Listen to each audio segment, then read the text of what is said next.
Hello, everyone, and welcome back to Trekyards Fact Files, where we break down Star Trek tech into a bite-sized, around 5 minutes or less-ish or more-ish show that focuses on just the facts about something that doesn't really warrant a full Trekyards episode. So today's topic of discussion are the PADDs, or Personal Access Display Devices, as seen all throughout Star Trek's 50-year run. So we start out by saying PADDs are the most commonly used props on Star Trek, especially from TNG and onwards, as they are seen everywhere in the show. Enterprise did have PADDs that seemed rather more advanced than the larger ones seen in TOS. These small devices were small and silver, with a blue-coloured display in most cases, and very much resembled real-life, decade or more older, Palm Pilots or PDAs. Yes, PADDs actually do sort of date back to TOS days, although not referred to as such at that point. They were seen as black wedge-shaped computer clipboard-style devices with red, white, and yellow blinking lights and a magic slate-style writing surface, which appeared futuristic at the time, we assume. These devices almost exclusively required the use of a pencil-sized stylus and were used to deliver reports to the captain or department heads, which required his attention or signature. Showing up again in Star Trek the Motion Picture as a sleeker grey unit with about 10 small lights and no visible writing surface. A similar device may have been seen again in Star Trek V, this time in the form of the ship's official logbook, which actually looked like a book which opened up to reveal a number of lights and recording displays and readouts, although we assume this is just the official captain's logbook and not an evolution of the TOS clipboard designs. And the last we see of a pad-like device in a TOS movie is in fact being held by Mr. Chekhov under his arm in Star Trek VI. The device has a clear and yet again clipboard-shaped design, although this time not wedge-shaped, and can really not be seen too clearly, but it has a nice modern and clean-looking appearance.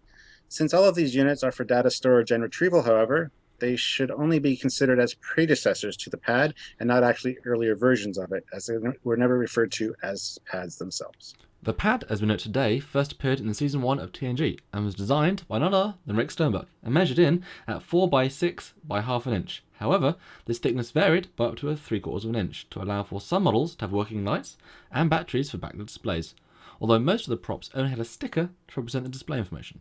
PADDs are used for a variety of functions, used to store, retrieve, and manipulate information, and to communicate that information onto others.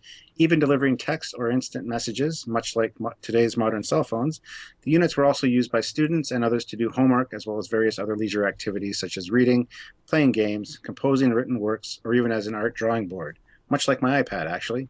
All of the primary electronics, including the multi-layer, touch, and press-sensitive display screen, are bonded to the boronite whisker epoxy casings. All PADDs have 3 replaceable main components: a subspace transceiver assembly, an isolinium memory chip, and are powered by cerium crelodide power cells.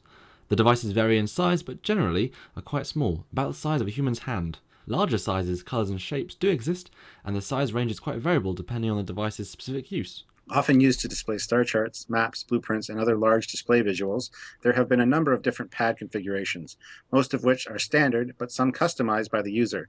However, each retains certain elements including display screen, user interface controls, and some kind of status indicator. One of the most recognizable custom configurations is the red engineering PADD used by Geordi LaForge in the 6th and 7th seasons of TNG. This PADD has additional buttons located near the bottom of the unit instead of a standard touch display. All PADD units use induction charging to replenish their power cells.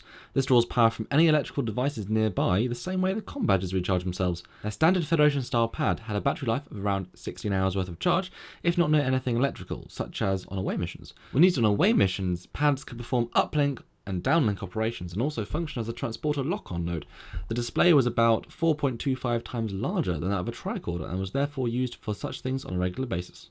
While early TNG versions of the standard PADD had a total memory capacity of 4.3 kiloquads, later models, as seen in both Voyager and Deep Space Nine, upped that to anywhere between 15.3 to 97.5 kiloquads of available memory, depending upon the size and specific function of any given PADD being used.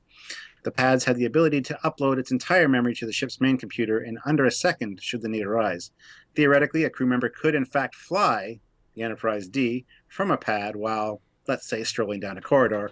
However, this is highly impractical due to memory restrictions as well as having such a small control surface.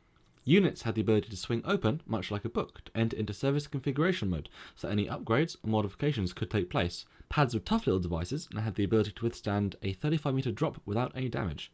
Also, as mentioned earlier, not all pads were used for technical or work-related purposes. Many non-Starfleet pads existed, and some were strictly designed to be more of an artistic and creative medium. With a larger size, they were used more like an artist's canvas, allowing for painting and other artistic endeavours. Each particular race, of course, had their own version of pad devices, each with species-specific appearance, color, and shapes. Each different alien pad had different performance and specific use applications, which we will not go into today. But maybe in a later episode, we can spend more time visiting these in more detail.